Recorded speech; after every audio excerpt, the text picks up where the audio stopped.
Great day, everyone. My name is Trisha Blake. I'm your track chair for today as I make my way up. Hey, Lynn. How you doing? Wonderful. Good afternoon. Awesome. Good afternoon. I'm just going to introduce you real quick. Make sure everyone is in the right room, the only room to be in right now, which is for designing for scale, upskilling, and certifying. Right? 300,000 American Red Cross lifeguards yearly with VR. This is the collaboration, training, and education track. So if you are here, welcome. And I will now pass it over to Lynn. Hold on one second. Drop the phone. Lynn Welch from Lucid Reality Labs. It's all yours.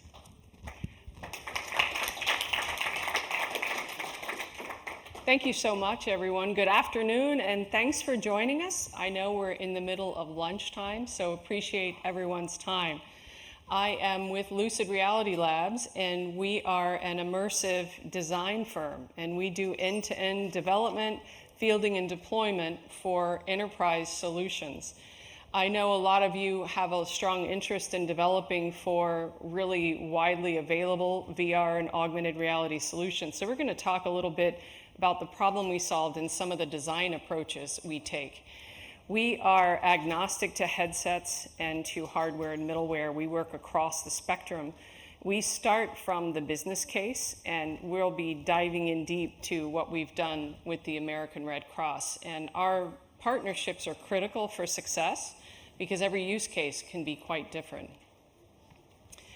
So the American Red Cross has a huge number of training courses. Anybody taken CPR in here?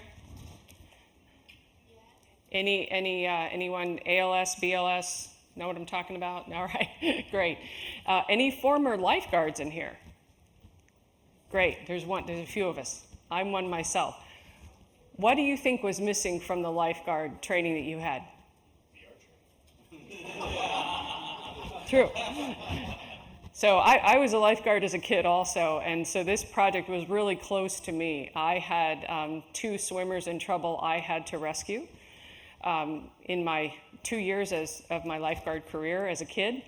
And one of them, my colleague, was sitting behind the guard desk where you checked in when you got to the pool.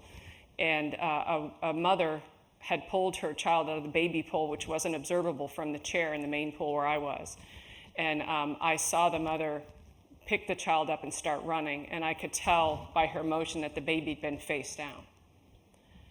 And my coworker was behind a wall and didn't see her coming, and she threw that unconscious baby down in front of him, and he panicked.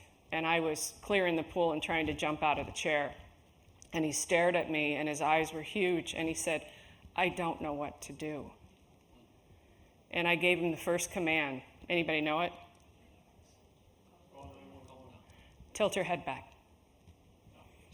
For active CPR, first command, tilt her head back.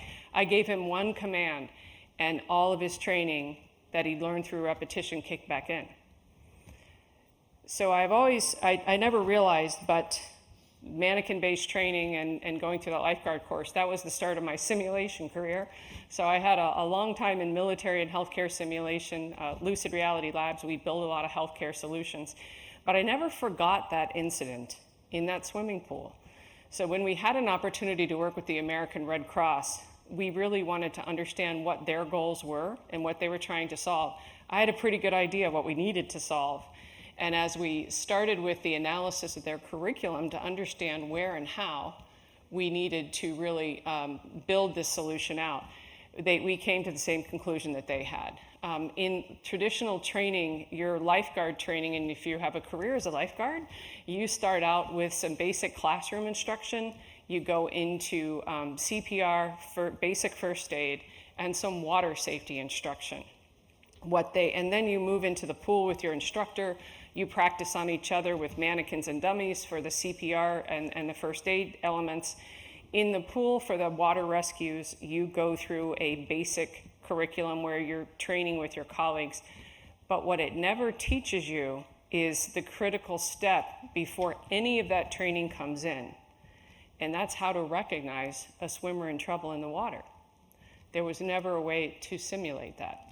So that was the problem that we decided to tackle in virtual reality. So as we began to work with the project, of course, it was going to be critical to work with the experts in this, which we're immersive design company, so we're not experts in lifeguard and water safety. I had 2 years of experience, but that doesn't make me an expert. So we relied very heavily on working very closely with the senior instructors and subject matter experts at the American Red Cross, and understanding what some of their blockers to recruiting and fielding lifeguards. There are, in the United States, we have many communities that are underserved where it's difficult to recruit and staff lifeguards. So one of the Red Cross's objectives was to make this training more engaging, to make it more appealing to young people. And the second major part we had to look at was the demographic. We're targeting 15 to 18-year-olds. So we started with the end result first in looking at there are 300,000 lifeguards that will be trained. So we had to focus on how can you deploy it? What does that demographic already have for tool sets?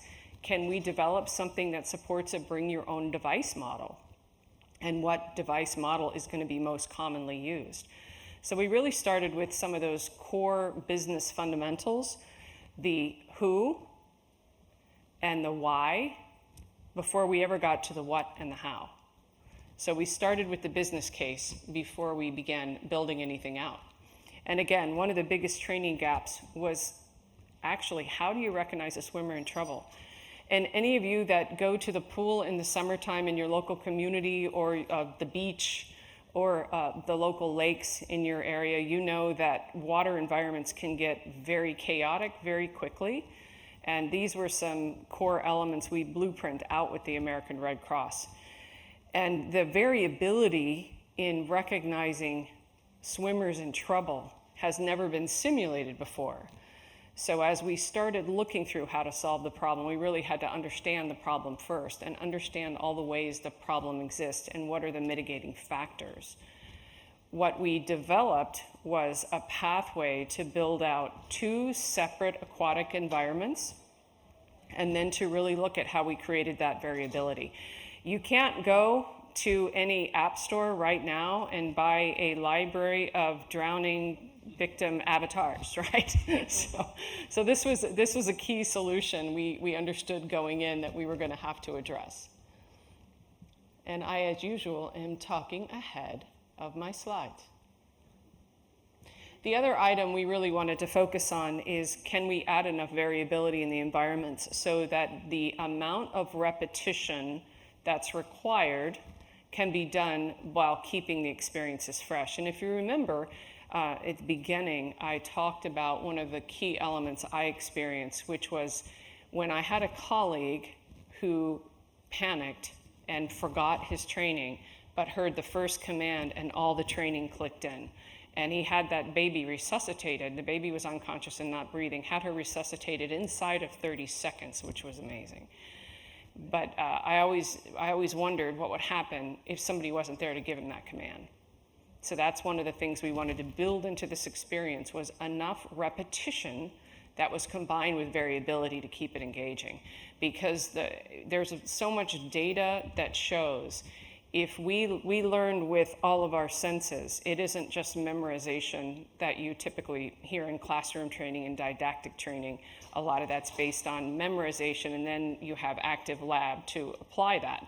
We wanted to be able to hit all of that at one time, where you had the auditory, the visual, and the full environment, but enough variability that you had enough repetition that when it happened in real life, your training's going to kick in, just like an instinct. So we looked a lot at what types of environments would have to be created. Another big challenge that we had to really look through was, we're going to be doing some heavy loads on how animations function.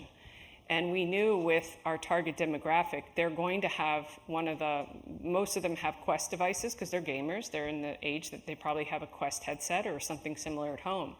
So we wanted to be able to leverage those existing devices, but make sure we had the complexity in the environments and the animations to accurately replicate what had to be created.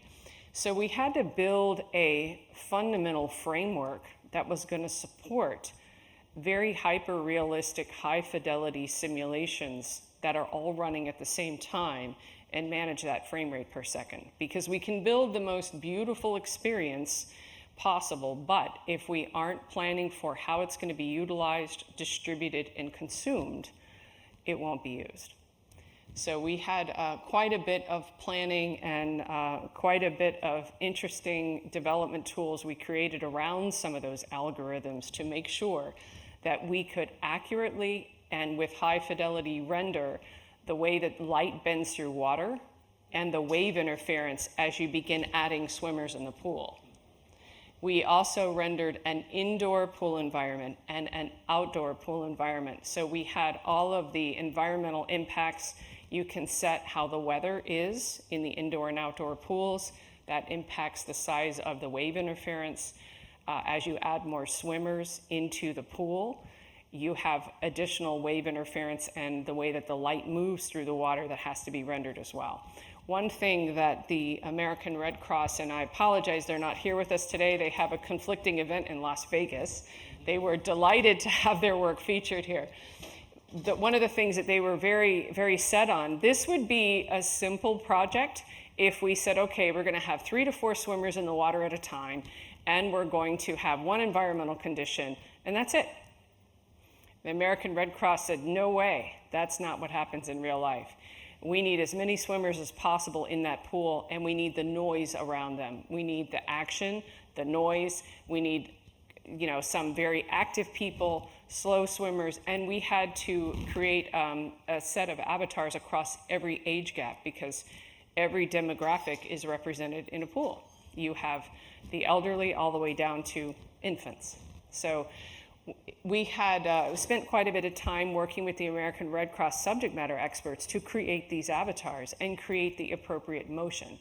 So there was a lot of work put into the motion capture and also how those swimmers would act in the water with all the different activities you see in a pool. Children playing games with a ball, swimmers swimming laps, getting in and out of the pool through ladders. Those are where a lot of challenges come in lifeguarding. So we wanted to make sure we were creating the complexity of those environments. And then the other element was really to build this around what the instructors need to scale. So we built out a complete environment where the instructors can assign the different scenarios, they can monitor the results. But the most important element was making sure the end user stayed engaged and we were capturing the appropriate performance metrics around that. And I have a short video I'll play so you can see it in action.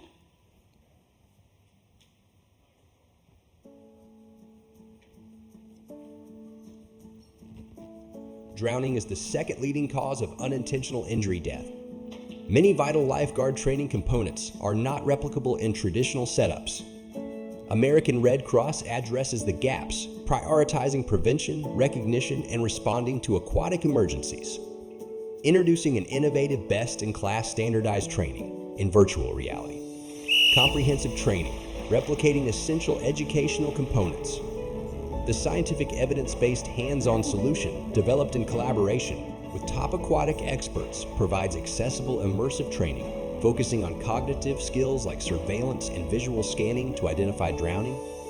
Lifeguards can enhance their skills through training in 8 immersive pool scenarios, where hyper-realistic avatars genuinely simulate human body behavior in aquatic environments. Sharpen your observation skills by training to scan the area for a potentially drowning person in an immersive, real-time, dynamic, aquatic environment. Refine decision-making and targeting. Identify a drowning person. Hone alertness and communication, using the whistle to train getting the attention of both the victim and fellow lifeguards.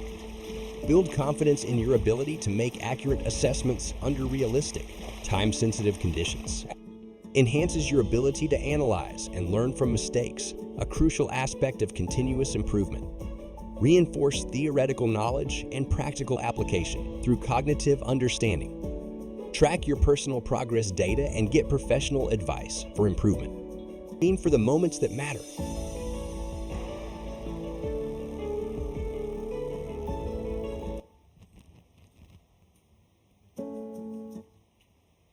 Make sure that I didn't start over again. Sorry about that. The other critical part of this was really building this around the instructor needs and understanding what the instructors have never been able to measure. And the American Red Cross team was so engaged in this project because this is a gap. They've never been able to measure how well prepared are these lifeguard candidates to recognize a swimmer in trouble. And any of you that I have one fellow lifeguard up here, but any of you that have ever done this, you know that one swimmer in trouble doesn't look like the next one. And they used to teach us in didactic, we would watch video, things like that. It doesn't replace what happens when you're in that chair and you're seeing such a complicated environment all around you. So one of the things the instructors were really keen on, they've never had a way to measure this before. So we did quite a lot of iterative processes with them, a lot of field testing through different groups that came in to do the training and getting a lot of the instructor feedback. What scenarios need to be expanded? What complexity in different water environments needs to be increased? How do we make sure we're giving them the metrics they want? We also created a heat map that is tracking the lifeguard's head motion. And I'm gonna pick on you because you're a former lifeguard. What's the number one area in a pool where swimmers get in trouble that lifeguards miss?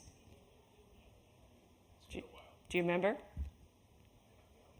don't want to say it wrong. Under the chair. Under the chair. Under the chair. So many lifeguards, you get so, you're scanning frantically when you're in the chair and a pool is really crowded, especially when you've got clouds and the lights changing and there's a lot of splashing. Maybe there's water features and fountains and splash pools and things like that. It can be difficult to track everything, and lifeguards forget to look down.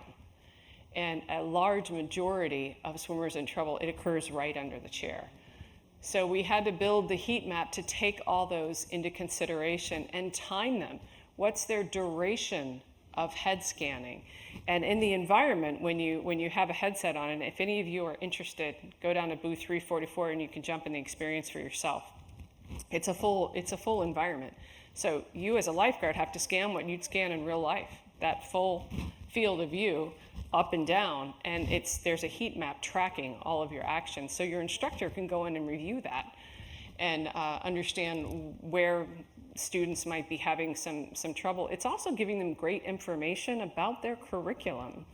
So are they starting to see trends where a lot of lifeguard candidates are weak in certain areas? And that's a great feedback tool for the American Red Cross as they're developing the next generation of curriculum.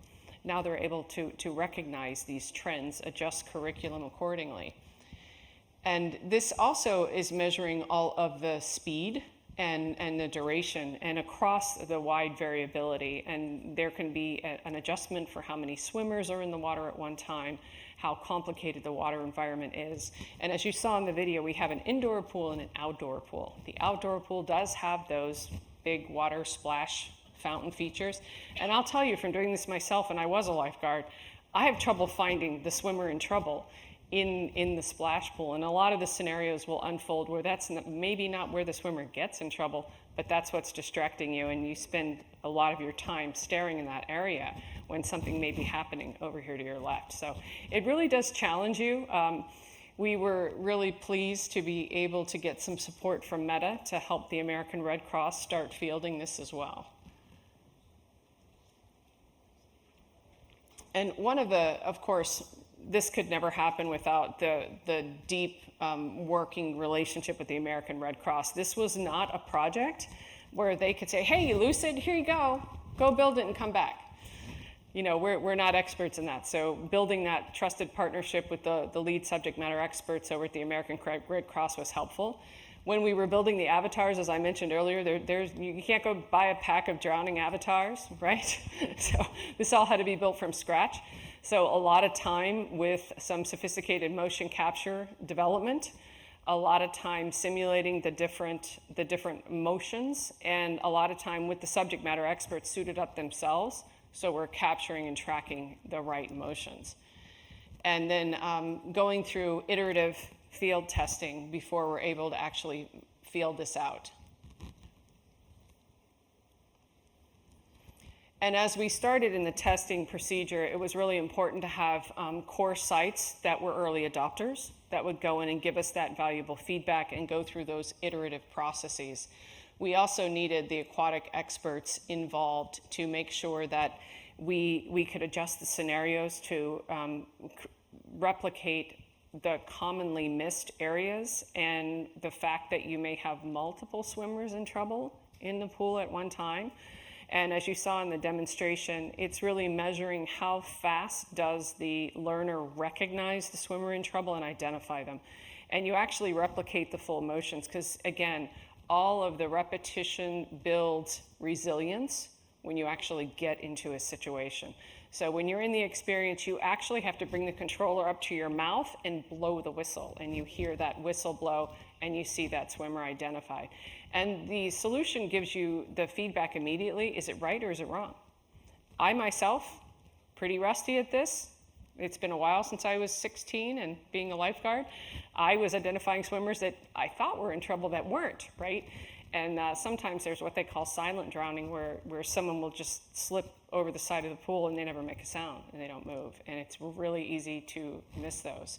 And again, making sure we were accurately rendering the right way that the light bends through water and refracts and distorts what you see.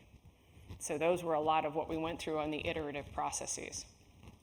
In the end, when we were ready to fully release this and the Red Cross was ready to scale it, then we went through quite a bit of intensive testing to make sure that all of the simulations within the environment, both environments, would maintain the proper frame rate per second. And so that's challenging when you're rendering this much information in one environment.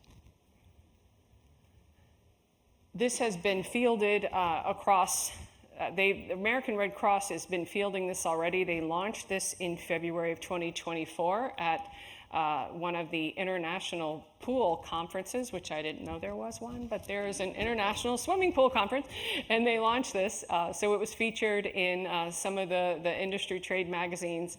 It's been widely adopted so far.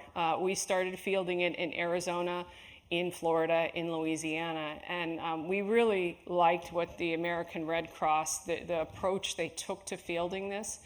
They looked across their communities that they serve, and they selected 200 communities that are underserved, that typically have challenges with buying equipment, fielding solutions because of economic pressures that are specific to their urban areas or geography. So they selected these 200 communities to donate headsets to, and they worked with Meta to help with some deep discounting to provide this. The American Red Cross has put those headsets in the hands of these community centers where their metrics showed there was a lot of danger in swimmers and where there were some negative outcomes to turn that around.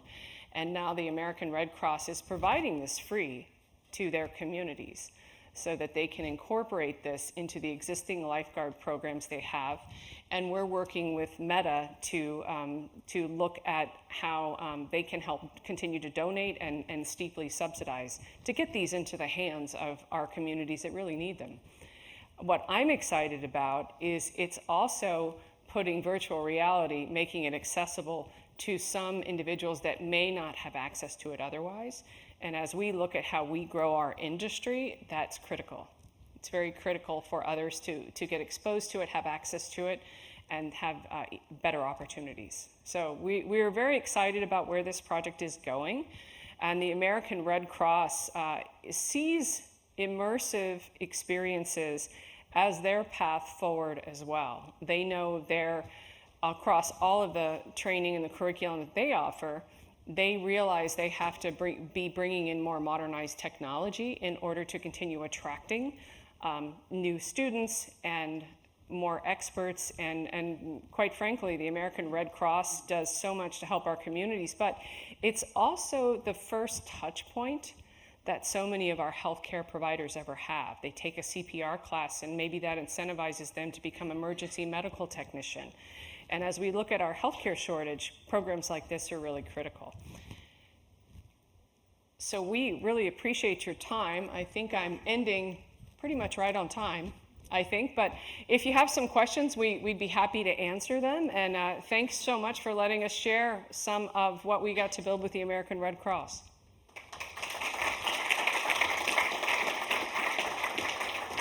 Thank you, Lynn. We probably can take a couple questions because we are at time. Okay.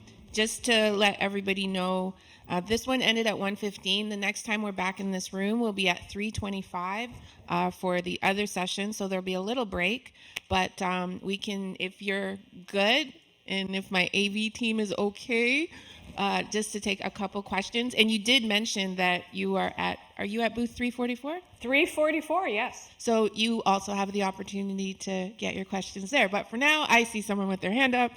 Here I come with the mic. Hold on. Hi, my name is Tiago Valente. I'm a creative director specializing in immersive experiences and philanthropy. Congratulations, this is such a beautiful project. I am very curious about two things. The first one, in terms of the engine, the development, was this using Unreal, Unity? Unity, that's what I thought. And the other one is in terms of persistency, because I assume this located in a platform? Is this something that runs persistently throughout the year?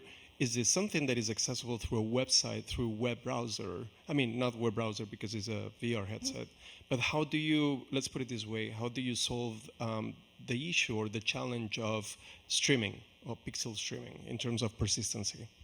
Sure. So we have this right now. It's hosted in the Meta App Store, and they do plan to move this to a persistent instance behind the American Red Cross firewall, so that they can continue expanding and growing and building it. Obviously, there are several ways that can be hosted.